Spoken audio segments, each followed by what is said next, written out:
ಎಲ್ಲರಿಗೂ ನಮಸ್ಕಾರ. ಈಗ ಮಳೆಗಾಲದ ಸಮಯ.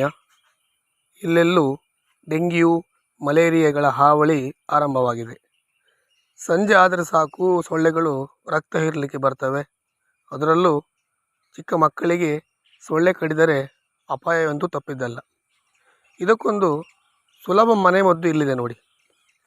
ತುಳಸಿ ಗಿಡ ಸರ್ವೇಸಾಮಾನ್ಯವಾಗಿ ಎಲ್ಲರ ಮನೆಯಲ್ಲಿ ಕಾಣಲಿ ಸಿಗ್ತದೆ. ಇದರಲ್ಲಿ ಸಾಕಷ್ಟು ಪ್ರತಿರೋಧಕ ಶಕ್ತಿ ಕೂಡ ಇದೆ. ಈ ತುಳಸಿಯ ಎಲೆಗಳನ್ನು ಕೊಯ್ದುಕೊಂಡು ಸರಿಯಾಗಿ ಅದನ್ನು ತೊಳೆದುಕೊಳ್ಬೇಕು. ನಂತರ ಈ ಎಲೆಗಳನ್ನು ಕಲ್ಲಿನಿಂದ ಆದರೂ ಕೂಡ ಜಜ್ಜಿಕೊಳ್ಬೋದು, ಅಥವಾ ಮಿಕ್ಸಿಯಿಂದ ಕೂಡ ಅದನ್ನು ಸರಿಯಾಗಿ ಅರೆದುಕೊಳ್ಬೇಕು. ನಂತರ ಅದನ್ನು ಒಂದು ಪಾತ್ರೆಗೆ ಹಾಕಿ ಸರಿಯಾಗಿ ಕುದಿಸಿಕೊಳ್ಬೇಕು. ಕುದಿಸಿ ಸೋಸಿಕೊಂಡು ಒಂದು ಪಾತ್ರೆ ಅಥವಾ ಬಾಟಲಿಗೆ ಅದನ್ನು ಹಾಕಿಕೊಂಡು ನಾವು ಪ್ರತಿನಿತ್ಯ ಅದನ್ನು ಎಣ್ಣೆ ರೀತಿಯಲ್ಲಿ ಉಪಯೋಗಿಸಬೇಕು.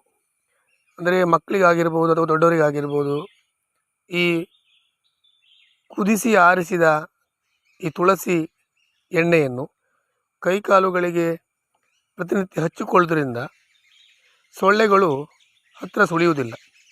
ಮಕ್ಕಳಿಗೂ ಕೂಡ ಇದನ್ನು ಕೈಕಾಲಿಗೆ ಹಚ್ಚುವುದರಿಂದ ಸೊಳ್ಳೆಗಳಿಂದ ಹರಡುವ ರೋಗಗಳಿಂದ ನಾವು ಮಕ್ಕಳನ್ನು ಕಾಪಾಡಲಿಕ್ಕೆ ಕೂಡ ಸಾಧ್ಯ ಆಗ್ತದೆ.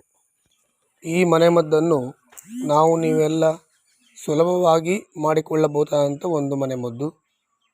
ಇದು ನಮಗೆಲ್ಲ ಈಗಾಗಲೇ ಗೊತ್ತಿರುವಂಥ ವಿಷಯನೇ, ತುಂಬ ಸುಲಭವೂ ಕೂಡ.